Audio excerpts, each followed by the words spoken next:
Halo, selamat pagi anak-anak. Apa kabar kalian semua? Semoga kalian dalam keadaan sehat. Sekarang kita masuk ke tema 4 dengan judul berbagai pekerjaan sub tema 3 muatan pelajaran bahasa Indonesia. Kita simak ya materi berikut ini.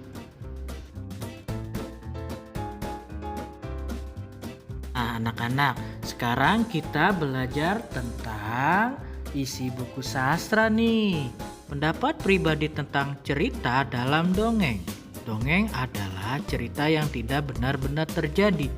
Di dalam dongeng terdapat unsur-unsur cerita seperti tokoh, alur atau jalan cerita, dan pesan moral.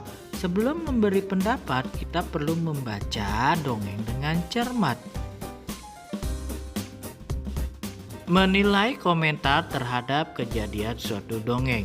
Kita dapat berkomentar setelah mengetahui suatu kejadian dalam cerita. Kita juga bisa mengemukakan komentar teman apakah sesuai dengan cerita. Nah, anak-anak, untuk lebih jelasnya, ayo simaklah dongeng Kelinci dan Kura-Kura berikut ini. Di sebuah hutan, ada seekor kelinci yang terkenal mampu berlari sangat cepat. Namun sayang, kemampuannya itu membuat dia menjadi sombong. Pada suatu hari, kura-kura, keong, dan bekicot sedang bercakap-cakap. Tiba-tiba, kelinci datang menghampiri mereka dengan sangat cepat. Debu yang berterbangan membuat 3 hewan tersebut batuk-batuk. "Hai kelinci, bisakah kamu menghargai teman-temanmu?" teriak kura-kura dengan kesal. Mendengar perkataan kura-kura, kelinci berhenti dan berkata, "Mengapa aku harus mendengarkan perkataan dari hewan lamban sepertimu? Pasti kalian iri karena tak mampu berlari secepat aku. Kalian hanya bisa merayap pelan-pelan. Haha." Kura-kura tidak terima jika dia dan teman-teman diejek seperti itu. "Jangan sombong kau kelinci, kalau berani mari kita lomba lari," tantang kura-kura. Mendengar tantangan dari kura-kura, kelinci pun tertawa. "Hahaha, baiklah, aku akan memberimu pelajaran tentang arti kecepatan dan kemenangan." Akhirnya mereka memutuskan untuk mengadakan lomba lari. Bekicot dan keong pun ikut mendukung kura-kura. Lomba lari pun dimulai. Kelinci dengan mudah memimpin lomba dan berlari jauh di depan kura-kura yang berjalan lambat. Karena merasa sudah menang, kelinci berniat mengejek kura-kura. Kelinci memutuskan untuk beristirahat sejenak di pohon dekat garis akhir. Dia mengira kalau kura-kura masih sulit menyusulnya. Kura-kura yang pantang menyerah terus berjalan walaupun dengan lambat. Tak lama kemudian dia melihat kelinci sedang tertidur pulas di bawah pohon. Kura-kura terus berjalan dengan pasti. Kura-kura berjalan dengan hati-hati agar kelinci tidak terbangun. Beberapa saat kemudian kura-kura pun sudah mendekati garis akhir. Kelinci akhirnya terbangun dan kaget bahwa kura-kura sudah menyusulnya. Dia langsung berlari dengan cepat untuk menyusul kura-kura. Namun sayang, kura-kura sudah berhasil melewati garis akhir dan memenangkan pertandingan.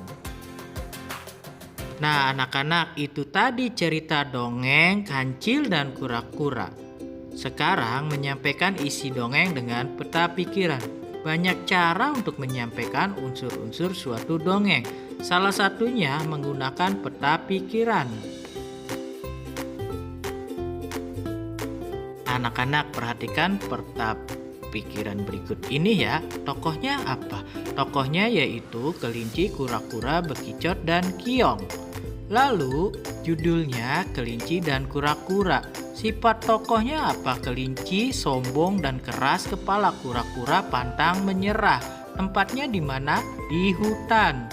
Lalu awal ceritanya, kura-kura mengajak kelinci lomba lari. Kelinci menerimanya dan mengira akan menang dengan mudah.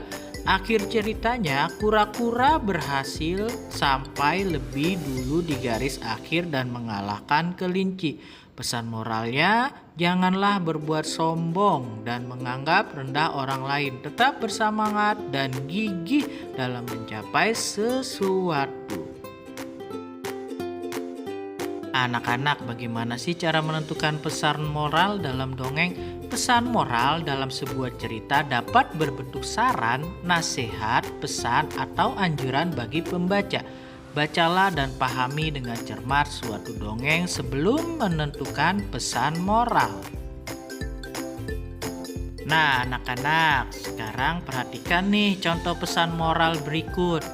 Pesan moral dalam cerita Maling Kundang. Pesan moral dalam dongeng Maling Kundang adalah kita tidak boleh durhaka kepada orang tua. Kita harus selalu menghormati mereka. Itulah tadi materi yang disampaikan. Nanti kita kembali ke materi berikutnya. Sampai jumpa di pertemuan berikutnya.